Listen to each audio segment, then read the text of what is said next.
कर दे, आराम कर दे, जाके बथानी में सूत जाई रहुआ। Music on Rangoli Cassette, Delhi. आराम कर दे। एगो तो गर्मी से देह लसियाता, काल्हि के भइल कम देहिया पिराता। यहाँ पे रहता, यहाँ पे रहता। एगो तो गर्मी से देह लसियाता, काल्हि के भइल कम देहिया पिराता।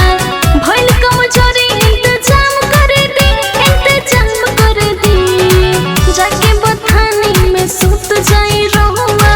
राजा जी कुछ दिन आराम कर दे, जाके बथानी में सूत जाई रहुआ।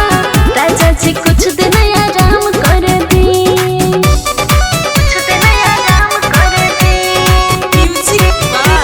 आराम कर दे, जाके बथानी में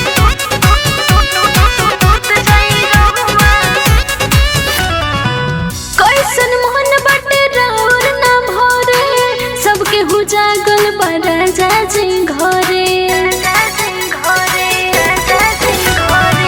कैसन मोहन बटे राउर ना भरे, सबके हु जागल बा राजा जी घरे।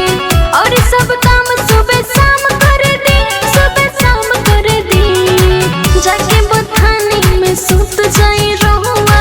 राजा जी कुछ दिन आराम कर दे, जाके बथानी में सूत जाई रहुआ। राजा जी कुछ दिन आराम कर दे।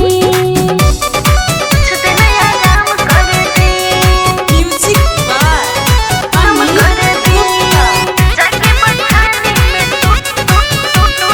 सूत जाई रहुआ। छोकरा में सवर जी काम चलाई, कुछ दिन के बाद बाबे मन भूली आई। मन भूल आई, मन भूल आई। छोकरा में सवर जी काम चलाई, कुछ दिन के बाद बाबे मन भूली आई। घरवा के पड़ल काम तमाम कर दी, हाँ तमाम कर दी, जाके बथानी में सूत जाई रहुआ। पूजा के कुछ दिन आराम कर दी, जाके बथानी में सूत जाई रहुआ। पूजा के कुछ दिन आराम कर दी। एगो तो गर्मी से देह लसियाता, काल्हि के भइल कम देहिया पिराता। भइल कम जोरी इंतजाम कर दे, इंतजाम कर दे, जाके बथानी में सूत जाई रहुआ।